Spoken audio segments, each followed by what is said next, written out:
Bail వస్తుంది, jail నుంచి విడుదలవుతానన్న సంతోషంలో సినిమాటిక్లో సైగలు, తీరా చూస్తే మరో కేసులో రాజమండ్రి సెంట్రల్ జైల్లో ఓచలు.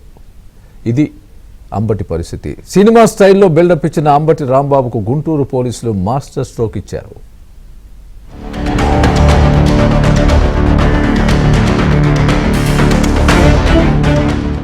వైసీపీ నేత మాజీ మంత్రి అంబటి రాంబాబుకు వరుస షాకులు తగులుతూనే ఉన్నాయి. సత్తెనపల్లిలో సంక్రాంతి సంబరాల లక్కీ డ్రా టికెట్ల అవినీతి ఆరోపణలపై అప్పట్లో అంబటిపై పీటీ వారెంట్ దాఖలైంది. దీనిపై విచారించిన గుంటూరులోని ప్రిన్సిపల్ సీనియర్ సివిల్ కోర్టు అంబటికి 14 రోజుల రిమాండ్ విధించింది. దీంతో ఆయన్ని మళ్లీ రాజమండ్రి సెంట్రల్ జైలుకు తరలించారు.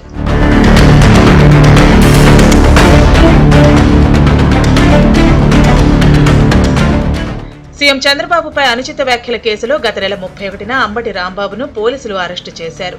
ఈ కేసులో అంబటికి బెయిల్ మంజూరు అయినప్పటికీ పట్టాభిపురం పిఎస్లో నమోదైన కేసులో రిమాండ్ ఉండటంతో జైల్లోనే ఉండాల్సి వచ్చింది. ఈ క్రమంలోనే అంబటి రాంబాబు గుంటూరు కోర్టులో బెయిల్ పిటిషన్ దాఖలు చేశారు.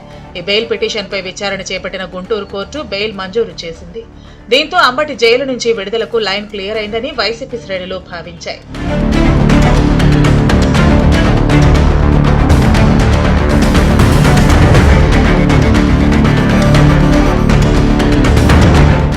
అయితే 2023లో సత్తెనపల్లిలో సంక్రాంతి సంబరాల పేరుతో మాజీ మంత్రి అంబటి రాంబాబు లక్కీ డ్రా నిర్వహించారు. పెన్షన్ లబ్ధిదారుల నుంచి 200 రూపాయలు బలవంతంగా విక్రయించేలా వసూలు చేసినట్లు ఆరోపణలు వెల్లువెత్తాయి.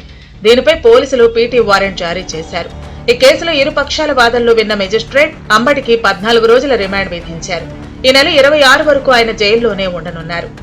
రాజమండ్రి జైలు నుంచి గుంటూరు కోర్టుకు వచ్చిన సమయంలో బస్సులో నుంచి సినిమాటిక్ స్టైల్లో అంబటి సైగ చేశారు. ఇది సోషల్ మీడియాలో వైరల్ అయింది.